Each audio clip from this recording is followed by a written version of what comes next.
करून वागणूक मिळत होती। आम्हाला कुठलंही काम एवढ्या हीन दर्जाचे काम करायला लावायचे। तेलाचे घाणेसुद्धा माणसासारखे माणसं असतील तेलाचे घाणेसुद्धा ओढायला लावायचे। आणि ज्यावेळेस त्यांना तहान लागायची, तुम्ही क्रांती पिक्चरमध्ये हे सगळं चित्रण दाखवलेलं आहे, तहान लागली तर त्यांना आणखी म्हणायचे की तुला पाणी पाहिजे असेल तर आणखी 1 घंटा तुला हे तेलाचा घाणा ओढावा लागेल।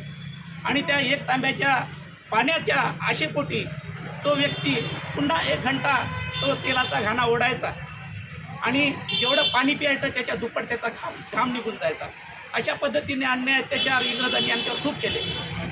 आणि अशामध्ये आमच्या देशामध्ये भगतसिंग, राजगुरू, उधमसिंग, मदनलाल धिंगरा, अशफाकुल्लाह याच्यासारखे महान क्रांतिकारक निर्माण झाले आणि त्यांनी या देशाला स्वातंत्र्य करण्यासाठी आपल्या प्राणाची बाजी लावून या देशाला स्वातंत्र्य मिळवून दिले। आणि योगायोगाने मित्र हो, आम आदमी पक्ष यांनी ज्या महापुरुषांच्या विचारावर आम आदमी पक्ष चालणार त्यांचे 2 महापुरुष घेतले आणि ते दोघंही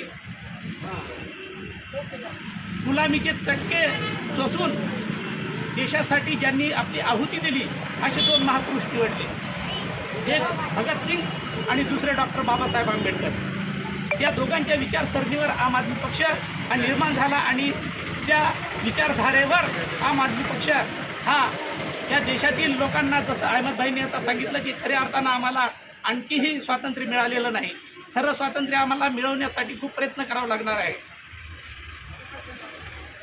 तर मित्र हो, ज्या या क्रांतिकाराच्या पुण्याईने आपण जो स्वातंत्र्याचा जो श्वास घेत आहोत, मोकळा श्वास घेत आहोत, त्याला कारणीभूत हे आमचे क्रांतिकारक भगतसिंग साहेब आहेत। या क्रांती दिनाच्या निमित्तानं मी सर्व किनवट माहूर विधानसभेच्या सर्व नागरिकांना शुभेच्छा देतो।